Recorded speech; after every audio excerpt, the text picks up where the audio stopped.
Alhamdulillah. We now move on to Kolebu Teaching Hospital, where we meet our illustrious son, Dr. Muhammad Hadi Abdullah. Upon all the challenges he faced in his life, he's been able to hit to the top.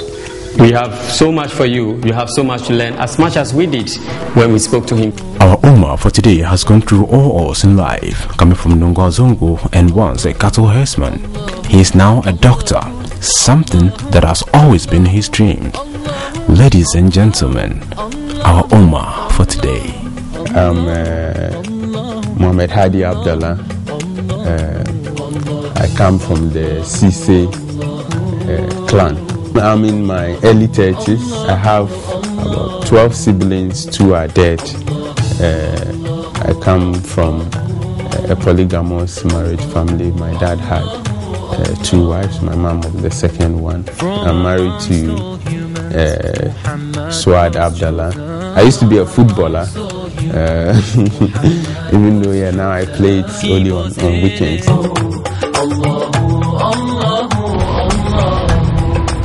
Yeah, as a Zongo boy, you all know, one day I'm sure you take a trip to Nungwazongo. Nungwazongo is a very, that's where I was born. It's a very small Zongo among like all the Zongos, you know. We know each other, and I grew up among friends who were exposed to drugs. So most of my kid friends were smoking weed, were smoking cigarettes at a very tender age. It was quite a difficult life. I remember we going to hunt for rats and mouse, bear and all those. Yeah, we used to do all those things. But during those periods, I also said I wanted to become like Dr. Mustafa. I wanted to because I was once sick and my mom took me to his hospital. And since then I said, no, I want to become like this man. I want to become a doctor. And my friends always laugh at me because in our community no one had been able to even make it to the university as at that time.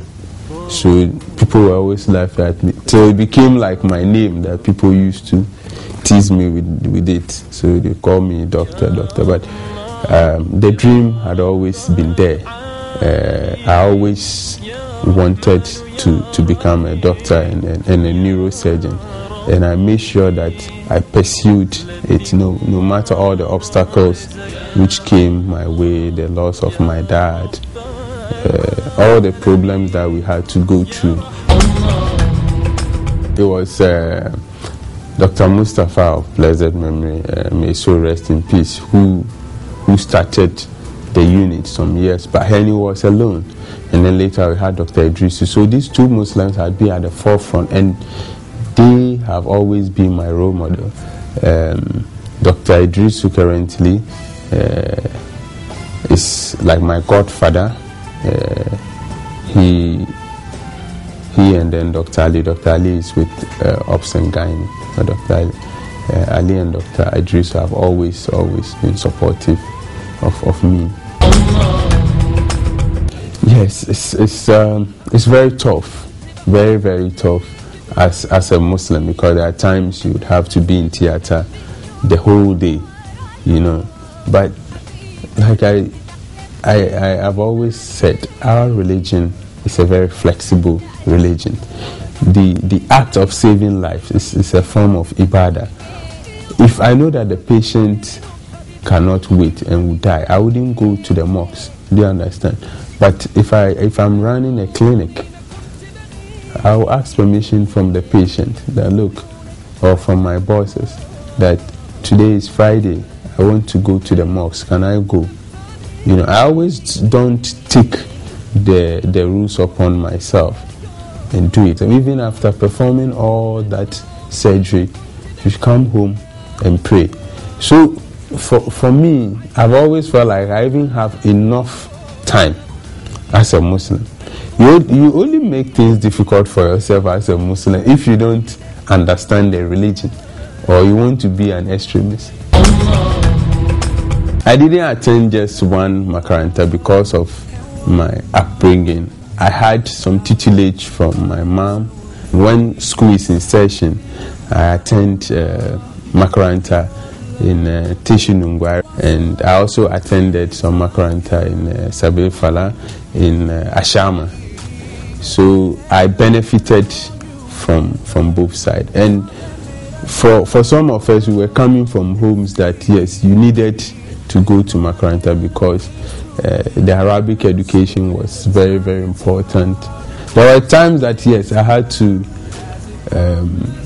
they moved me away from home. I went to stay with Emala. It's called Mala Aziz. He now lives in Lashbi. That was when Lashbi was sprouting. I've also had opportunity to shepherd cattle before as a Fulani boy. My dad always made sure that, yes, I did not I did not forget about my roots. My parents always ensured that I had the benefit of Arabic education, and all those things have really shaping my life. I've been exposed to lots of environment, and all those things have made me who I am today. There are so many things about Islam that we don't promote, and I want Muslims to invest in their religion, in the promotion of their religion. The Quran is the only book, the only religious book that even a 5-year-old child can commit it into memory. So it's a special book. We have a special religion, and I want Muslims to take those things within the Quran very, very important. If you look at hygiene, it is in the Quran. The Islamic societies in the past were one of the well-cleaned societies. What do we see today in our zongos? And for me, it is always pathetic that people come to Nima instead of delivering to us, and they come to talk to us about hygiene, about sanitation. For me, I think it's wrong. And I always want people to use me and other people from my community as an example. You know of Sheikh Bagaya. He's from that same community. Our people have to take education serious. I've told you my mom was a watch seller. My dad died. She ensured I still remain in an international school.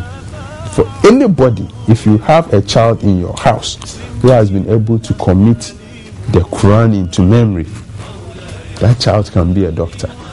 He can be a lawyer.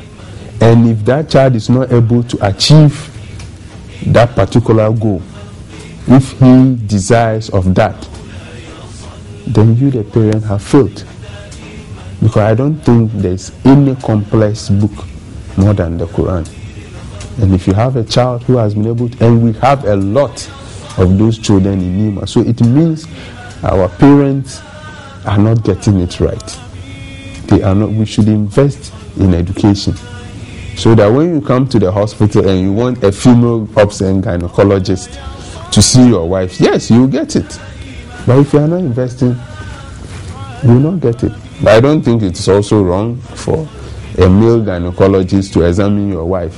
There's nothing wrong with it. But if you desire that you want a female, then put money where it is. It is my dream that it will come at a point in time that you have about 50% of doctors in Ghana being Muslim. That is one of my dreams.